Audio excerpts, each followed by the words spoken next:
Kang Asep jualan donat, yang beli harus hormat. Jika ingin mendapat syafaat, jawablah salam dengan semangat.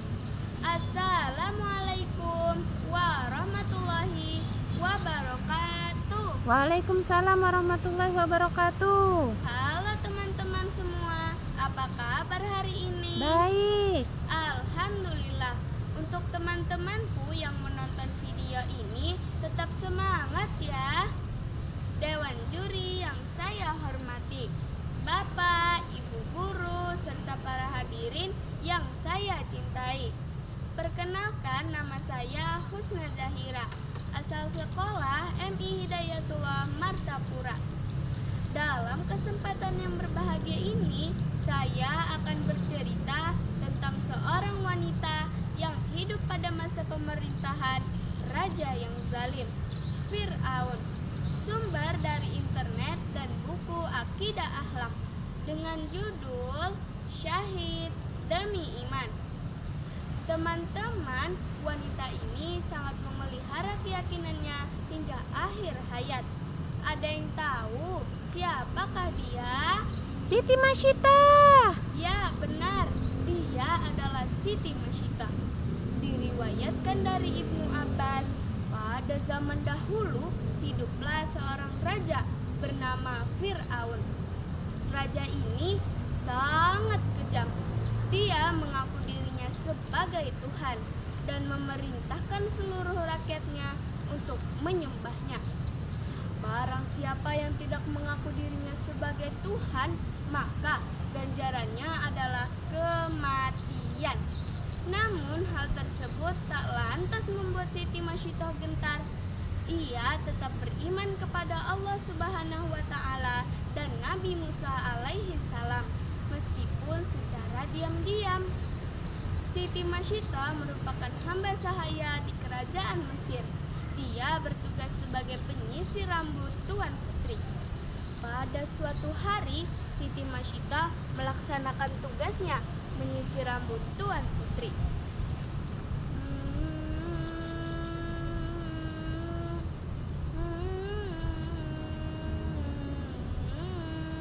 Allah, Bismillah. Tak ia sadari, Siti Masyiah mengucapkan kata Allah saat sisirnya terjatuh. Putri yang mendengar pun sontak kaget dan bertanya, Masyiah, siapa itu Allah? Apakah yang maksud itu adalah ayahku? Maaf Tuan Putri, bukan. Dia adalah Tuhanku dan Tuhan ayahanda Putri, Allah. Masyiah, beraninya kau mengatakan ada Tuhan selain ayahku? Akan kulaporkan kau kepada ayahku. Ayah, ayah. Siti Masyiah hanya terdiam dan tak sedikit pun terlihat ketakutan. Saat ia mendengar ancaman dari putri, ia tetap tenang.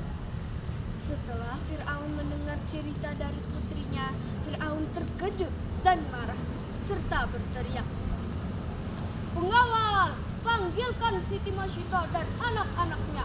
Hadapkan kepadaku sekarang juga. Baik, tuanku. Tak butuh waktu lama, Siti Masyiah dan anak-anaknya sudah berada di hadapan Fir'aun. Masyiah, apakah yang diceritakan anakku itu benar? Siapa Tuhan yang kau sembah selama ini? Jangan-jangan kau juga pengikut Musa? Benar tuanku, hamba menyembah Allah, Tuhan semesta alam, Tuhan yang menciptakanku dan menciptakanmu juga tuanku. Hei, beraninya kau, akulah Tuhanmu. Bersaksilah Masyiah, tidak ada Tuhan selain aku. Jika tidak, kau dan anak-anakmu ini akan kuhukum mati. Mendengar ancaman dari Fir'aun, Siti Masyiah tak gentar. Ia tetap berada pada pendiriannya meskipun nyawanya dan nyawa ketiga putranya sudah berada di ujung tanduk. Fir'aun memberikan satu kesempatan lagi untuk Masyiah agar mengubah keyakinannya, seraya berkata, Masyitah, akulah aku sebagai Tuhanmu, maka kau akan kuampuni. Jika kau tak menyayangi nyawamu, setidaknya kasihanilah nyawa anak-anakku ini. La ilaha illallah, tiada Tuhan selain Allah. Berulang-ulang, hanya itu perkataan yang keluar dari mulut Siti Masyitah. Mendengar jawaban Siti Masyitah, Fir'aun semakin marah. Pengawal, siapkan wajan dan isi dengan minyak mendidih. Jika wanita pembangkang ini tidak mau mengakuiku sebagai Tuhannya, lemparkan mereka ke dalam wajan itu.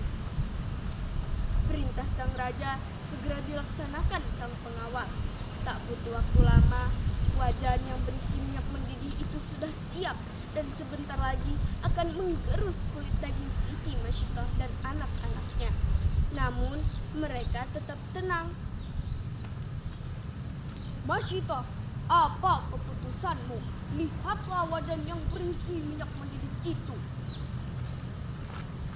Sesungguhnya tiada Tuhan selain Allah. Pengawal, lemparkan anak pertama Siti Masyitah ke dalam wajan itu. Pengawal pun melemparkan anak pertama Siti Masyitah ke dalam wajan itu. Seketika syahidlah anak pertama Siti Masyitah. Kemudian Fir'aun bertanya dengan pertanyaan yang sama, dan Siti Masyitah pun menjawab dengan jawaban yang sama pula. Mendengar jawaban yang sama, Fir'aun semakin murka dan menyuruh pengawal untuk melemparkan anak kedua Siti Masyitah.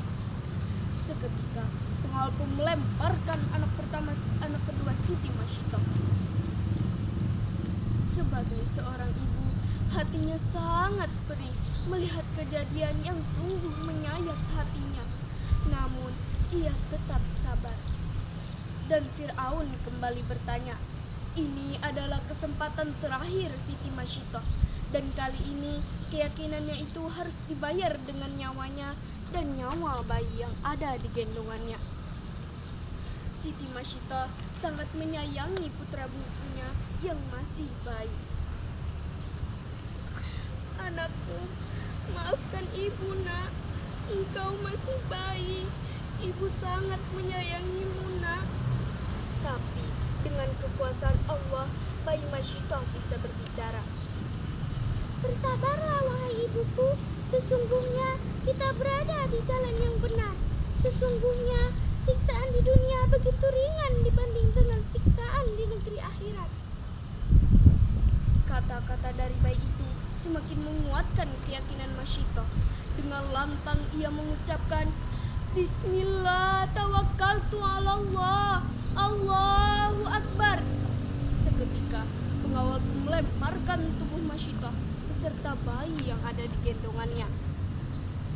Ketika minyak mendidih itu menggerus seragam Masyitah dan anak-anaknya, dan ketika itu pula tercium aroma yang sangat wangi dari wajan tersebut. Tulang belulang Siti Masyitah dan anak-anaknya dimakamkan di suatu tempat, dan makam tersebut mengeluarkan aroma yang sangat wangi, sehingga aroma itulah yang tercium oleh Rasulullah SAW pada saat melakukan perjalanan Isra Mi'raj.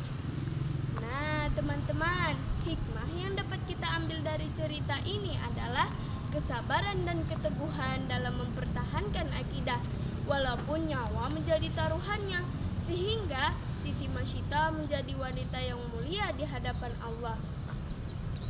Ikan peda di bawah nelayan, nelayan bahagia banyak hasilnya. Sekian yang dapat saya sampaikan. Salah hilaf mohon dimaafkan ya.